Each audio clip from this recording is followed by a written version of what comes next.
Assalamualaikum warahmatullahi wabarakatuh.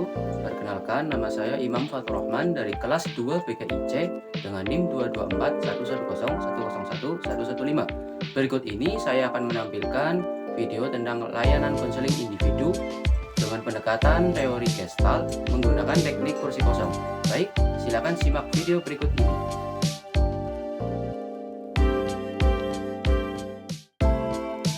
Konsep dasar teori Gestalt. Yang pertama, konseli dapat mengatasi masalahnya sendiri. Hal ini bermakna seorang konseli dapat mengatasi masalahnya sendiri dan memiliki kesanggupan untuk memikul tanggung jawab pribadi. Yang kedua, ada kesadaran konseli tentang suatu situasi. Kesadaran dan totalitas adalah bagian penting dari diri agar ia mengetahui keseimbangannya, kemudian mencari dan menemukan apa yang diperlukan untuk memenuhi totalitas tersebut. Kemudian yang ketiga, ada kesadaran di sini dan sekarang. Maksudnya adalah tidak mengkonstruksi masa lalu atau motif-motif tidak sadar, tetapi memfokuskan pembahasan pada keadaan sekarang. Bukan berarti bahwa masa lalu tidak penting, pentingnya masa lalu hanya dalam kaitannya dengan masa sekarang.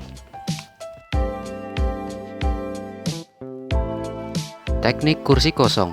Teknik kursi kosong adalah suatu teknik yang digunakan untuk menangani masalah yang dialami oleh seseorang. Teknik ini dapat digunakan untuk membantu seseorang yang mengalami masalah konflik pikiran, emosi, dan sikap. Teknik ini dapat digunakan untuk menyampaikan perasaan, amarah, emosi terpendam yang selama ini tidak atau bahkan belum pernah tersampaikan.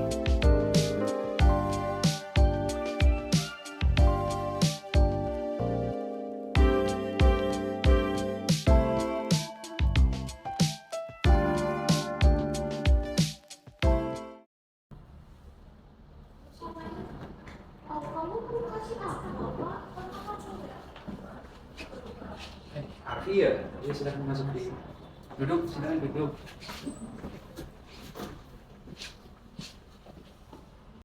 Gimana Arfi kabarnya? Alhamdulillah Sehat ya. Alhamdulillah.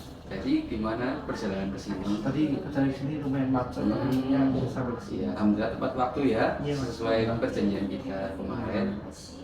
Jadi begini Arfi, kamu sebelumnya pernah nggak konseling individu dengan PK atau dengan konselor sebelumnya?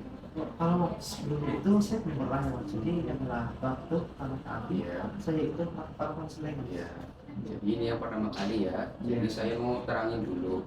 Jadi konseling individu itu adalah layanan konseling yang dilakukan antara konselor, yaitu saya dengan Mas Arfi sebagai konseling. Jadi tugas saya di sini tidak menentukan pilihan Mas Arfi, tetapi saya hanya menyarankan atau memberikan arahan saja kepada Mas Arfi. Tetapi tanggung jawab sepenuhnya ada di Mas Arfi untuk memberikan pilihan mau bagaimana setelah dari konseling ini. Ini seperti itu Mas Arfi, paham ya? Iya, gimana? Iya, jadi silakan Mas Arfi nanti dapat berkata secara jujur dan terbuka dengan saya supaya saya dapat memahami Mas Arfi dengan secara jelas dan dapat menyelesaikan masalah selesai dari proses konseling ini. Jadi yang saya tanyakan itu apakah Masnya sebagai konselor itu bisa menjaga privasi atau cerita saya yang berbentuk privasi ini agar bisa dijaga? Ya, jadi di dalam asas konseling itu ada asas kerahasiaan. Jadi setiap permasalahan yang diceritakan oleh Mas Arfi pasti akan menjadi rahasia bagi konselor dan konseli, yaitu Mas Arfi sendiri. Jadi hanya kita berdua yang mengetahui segala permasalahan Mas Arfi. Karena di dalam asas tersebut seorang konselor itu harus menjaga kerahasiaan supaya privasi dan rahasia dari Mas Arfi akan terjaga dan tidak menimbulkan masalah dengan orang lain begitu. Jadi dengan layanan konseling ini saya akan memberikan waktu antara 20 sampai 30 menit. Jadi nanti silakan Mas Arfi dapat menyampaikan permasalahan unek-uneknya secara terbuka. Dan saya juga tidak akan memaksakan pendapat saya pada Mas Arfi. Jadi Mas Arfi silakan nanti memberikan pilihan terhadap nasihat saya dan Mas Arfi dapat menentukan apa yang akan dipilih ya. Mungkin seperti itu. Seperti Mas. Iya. Baik, Mas Arfi. Sekarang silakan Mas Arfi dapat menceritakan latar belakang pendidikan dan latar belakang profesi dari orang tua Mas Arfi. Silakan. Jadi saya itu latar belakang bapak bapak ibu saya. Latar belakang saya itu seorang pedagang. Kemudian saya itu dari tiga bersaudara, dan saya itu dari anak utama. Oh, Ya, jadi dulu berawal latar pendidikan saya dulu waktu SD itu di SMP Jalan Satu, kemudian waktu MTS itu MTS swasta, yaitu MTS asal Jepun Jawa, kemudian juga aliasnya cukup kebetulan swasta dan juga di pondok itu di Al Hikmah. oh, jadi Mas Arfi ini dari MTS sudah mondok ya? Iya, sudah. Oh, jadi latar belakangnya itu adalah santri ya. Iya. Jadi begini, silakan Mas Arfi ceritakan ada masalah apa dengan keluarga Mas Arfi. Jadi saya alami masalah saat ini itu kan saya ini habis lulus aliyah ya, akan mau lulus aliyah, tapi saya itu masih bingung nih mau ambil jurusan apa. Jadi itu karena saya ini kan basicnya kan sekolah aliyah tapi jurusannya IPA. Kebetulan IPA yang saya ambil itu adalah kayak IPA khusus untuk olimpiade gitu loh. Jadi lebih mendalami yaitu ke ilmu sains. Kemudian saya itu paling minat sama fisika, kimia, dan biologi. Dan paling suka dari kimia. Kemudian jadi saya itu pengen nih jadi dokter. Kalau saya mau masuk ke kimia nih, sebenarnya bagusnya kayak pas nih masuk kedokteran nih. Tapi kata mama saya itu masuk UIN aja gitu loh. Tujuannya katanya supaya kalau masuk UIN itu bisa jadi apa namanya ya, bisa lebih mendalami lah ilmu agamanya gitu. Kemudian juga disuruh orang tua juga disuruh mondok juga. Jadi saya itu mendalami udah mondok UIN, jadi ilmu agamanya makin bertambah. Kemudian saya disuruh juga nih ambil di bidang konseling, karena dalam bidang konseling saya itu dapat memecahkan masalah dan bisa berpikir lebih dewasa. Gitu. Oh, jadi di sini permasalahan Mas Arfi adalah dengan ayahnya ya tentang pemilihan jurusan setelah MA ya kan. Mas Arfi ingin apa masuk ke kedokteran, tetapi ayah Mas Arfi ingin masuk ke UIN sambil meneruskan mondok. Ya, ya. Jadi seperti itu. Baik Mas Arfi, apakah Mas Arfi ini pernah menyampaikan keinginan Mas Arfi kepada ayah Mas Arfi? Sebenarnya udah sering bicarain pas waktu itu pas umur keluarga gitu ya. Itu pas ada ibu, ada adik saya, keluarga saya, ya. Terus saya cerita, saya itu mau masuk kedokteran gitu. Cuman sama bapak saya nggak boleh. Mungkin alasannya itu mungkin kan dulu latar belakang bapak saya adalah santri. Dulu bapak saya itu pernah mondok di Jogja, di Magelang. Jadi mungkin dari situ pengen anaknya mondok gitu ya, jadi santri. Walaupun saya belum pernah mondok, cuman mungkin menurut ayahnya masih kurang ilmunya, masih kurang mendalami. Jadi saya itu masih disuruh mondok. Seperti itu. Ya sebenarnya pilihan atau pendapat dari ayah Mas Arfi itu positif karena Arfi juga bisa kuliah sambil meneruskan mondok. Tapi passion Mas Arfi juga di kedokteran. Sebenarnya keduanya memang bagus buat Mas Arfi, tapi kita harus memikirkan keinginan orang tua kita juga karena bagaimanapun kita masih dibiayai oleh orang tua kan. Kita nggak mungkin kuliah tetapi menentang orang tua kita, maka akan berdampak ke belakang kita nanti. Tapi bagaimana mas menurut mas itu sebagai konselor ini ya, orang lain bukan sebagai saya ini sebenarnya itu saya itu bagusnya masuk ke kedokteran atau saya itu masuk ke UIN saja itu gimana? Kalau menurut pendapat saya, kita pasti punya keinginan sendiri untuk masuk ke kedokteran kan. Tapi kamu juga harus mempertimbangkan ke depannya. Semisal biaya kan pasti mahal kan kalau kedokteran. Iya. Itu juga kamu harus benar-benar tekun belajarnya karena kedokteran kan diperlukan skill, diperlukan pengetahuan, diperlukan tingkat kepintaran yang tinggi juga karena pasti akan banyak persaingan di dalam perkuliahan, di dalam mencari pekerjaan sebagai dokter. Terus kalau Mas Arfi ingin masuk ke UIN, kan kamu bisa ngaji di pondok. Jadi Arfi kalau misal tidak bekerja sebagai konselor, Arfi juga bisa sebagai pengajar di tempat mengaji atau di TPQ atau di pondok sebagai ustadz, seperti itu Mas Arfi. Jadi sebenarnya keduanya positif, tetapi Mas Arfi harus bisa menentukan mana sih yang bisa saya pilih, tapi oleh orang tua Mas Arfi juga disetujui seperti itu. Jadi saya itu harus melihat orang tua itu ya. Jadi begini, apakah sebelumnya Arfi pernah menanyakan kepada selain ayah Arfi tentang keinginan Arfi tersebut? Nah sebenarnya udah mas, saya itu kan setelah kita tadi yang saya ceritakan bahwa saya setelah bicara pas dengan keluarga, terus saya juga pernah ngomong sama saya itu orang berdua, jadi saya mengatakan kalau saya itu masuk kedokteran itu. Kalau menurut ibu saya sih membebaskan, kalau mau kedokteran boleh, kalau mau bermain boleh gitu. Tapi bapak saya itu masih ikut gitu ya. Kamu tuh harus masuk ke UIN supaya bisa sambil mondok. Kan kalau namanya dokter kan udah pusing mas ya, jadi nggak mungkin sama mondok itu mas. Jadi seperti itu ya, ayahnya tetap kekeh dengan keinginannya. Kalau ibu kamu malah cenderung membebaskan ya. Iya mas. Iya. Sekarang saya tanya kepada, akankah kalau Arfi menuruti keinginan ayahnya dengan masuk ke UIN dengan prodi PKI, akankah prospek kerjanya juga bagus? Kan kamu bisa menjadi konselor, menjadi pimpinan rohani di rumah sakit, kamu juga bisa menjadi perehab di lapas dan juga balai rehabilitasi narkoba seperti itu. Iya sih, kalau menurut saya mas bagus karena banyak juga pakar saya dan saya juga bisa menerima ilmu agama juga. Namun gimana ya mas, namanya saya itu punya keinginan gitu loh. Kayak karena menurut saya yang menjalani, kenapa orang lain yang memutuskan gitu loh. Karena saya itu ingin konsekuensi saya itu sebagai ahli kesehatan, saya itu ingin menjadi kedokteran gitu. Supaya nanti setelah ini kita mencoba mempraktekkan salah satu metode atau teknik dalam konseling gestalt, yaitu ini adalah teknik kursi kosong, di mana nanti kamu akan berperan sebagai dok-dok dan underdog. Dok itu mesti gimana?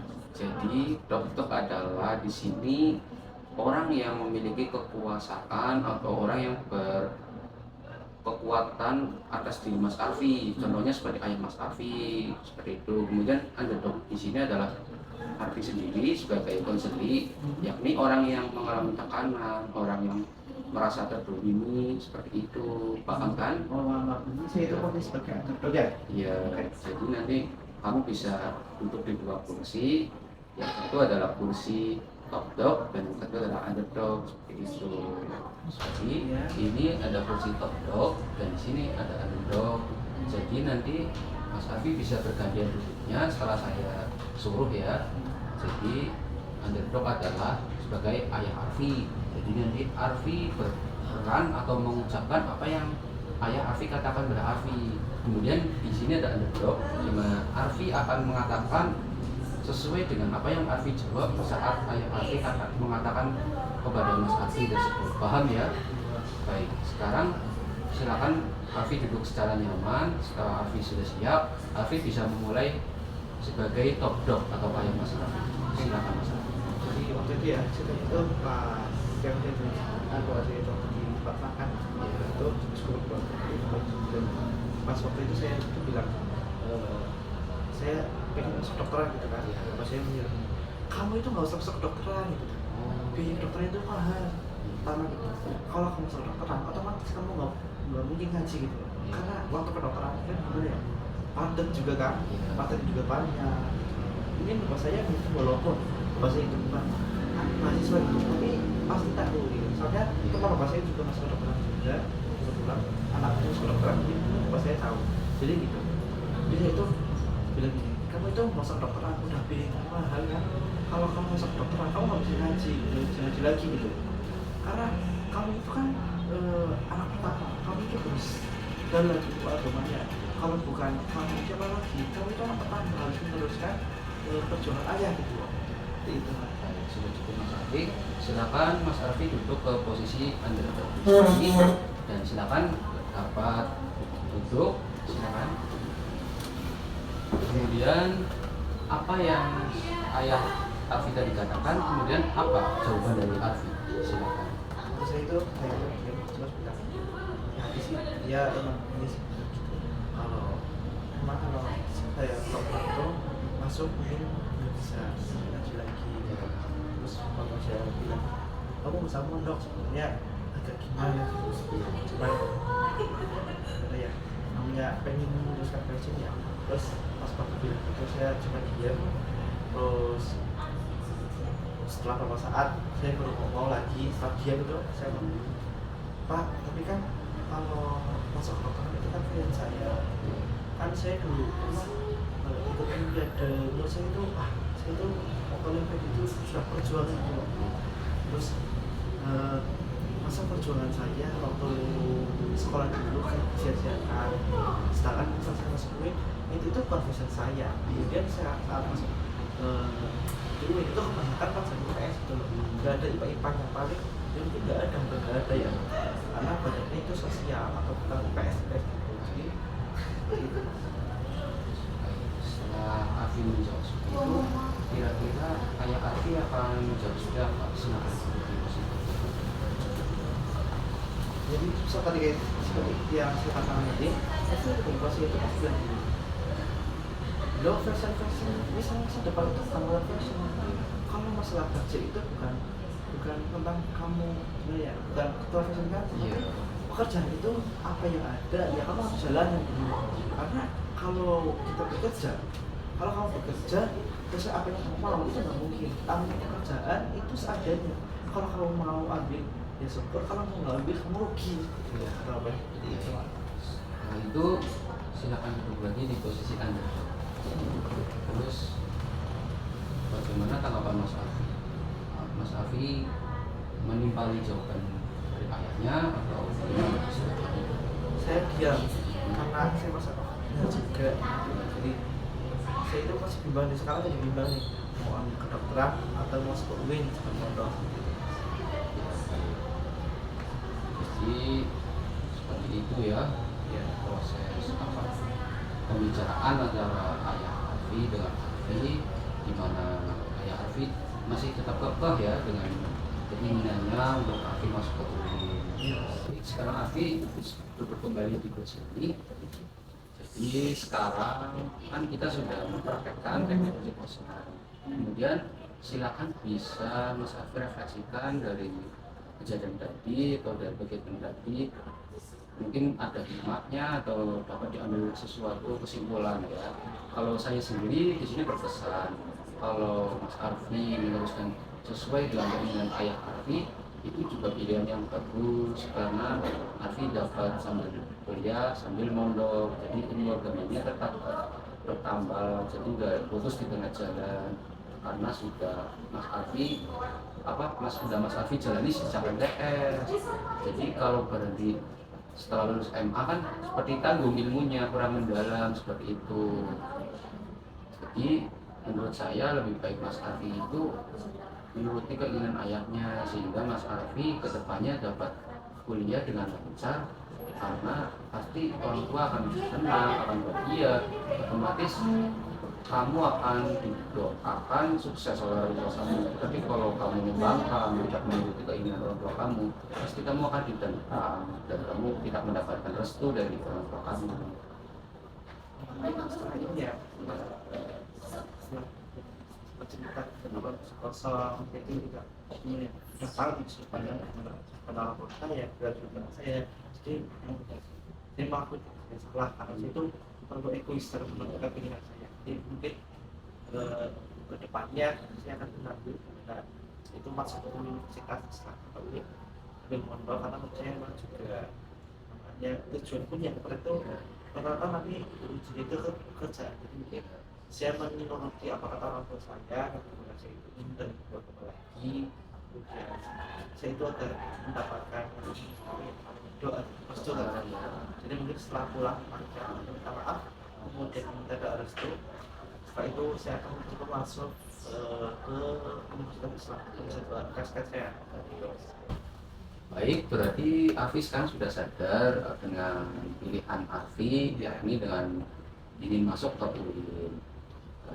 Jadi di sini saya ingin memberikan sedikit motivasi dalam dunia perkuliahan. Nanti Mas Arfi harus dengan rajin, tekun, jangan ikut pergaulan yang negatif, karena Arfi kuliah ini bukan untuk main-main, tetapi untuk serius agar bisa membahagiakan orang tuanya.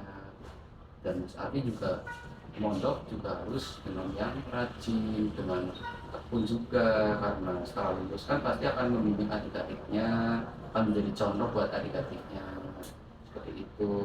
Jadi semoga kedepannya itu Mas Arfi bisa lebih bertanggung jawab, bisa lebih apa ya, mampu mengontrol dirinya sendiri, jangan terlalu egois dengan orang lain. Seperti itu. Dari proses konseling tadi, kira-kira apa sisi positif atau hikmah yang dapat Arfi ambil sebagai kesimpulan dari layanan konseling Gestalt ini? Iya, yang kalau saya sampaikan atau kalau saya sebut itu ya kan apa sih ya, terus memilih itu harus bukan para saya ya, ternyata apa kebaikan untuk saya sendiri dan menurut diri saya kita ya saya masuk UIN terus ya dapat paling tidak saya Jadi semoga setelah konseling ini kedepannya Mas Arfi dapat meneruskan kuliah sesuai keinginan ayah dan meneruskan apa banyak lagi passion Mas Arfi yang dapat digali lagi di prodi PKI di UIN nanti ke depannya. Jadi semisal Mas Arfi ada keinginan untuk berkonsultasi lagi dengan saya sebagai konselor, Mas Arfi silakan dapat menghubungi saya. Ini nanti kita bisa membuat janji lagi. Mungkin dari saya seperti itu. Mungkin Mas Arfi punya amin ingin yang disampaikan pada waktu ini. sekian mas ya. Aku saya terima kasih ya mas atas bantuannya. Jadi saya Sama-sama. berikan memberi apa memilih apa yang harus saya lakukan setelah ada ini. Saya itu sudah memiliki tujuannya. Terima kasih. Baik, karena waktu sudah cukup ya, setelah kita di awal sudah memerlukan waktunya kan, mungkin cukup sekian ya dari saya mohon maaf apabila ada kesalahan, ada tutur kata dalam penyampaian atau dalam mengungkapkan nasihat saya kepada Mas Arfi. Baik, kita tutup proses konseling ini dengan bacaan hamdalah. Alhamdulillahirobbilalamin. Assalamualaikum warahmatullahi wabarakatuh.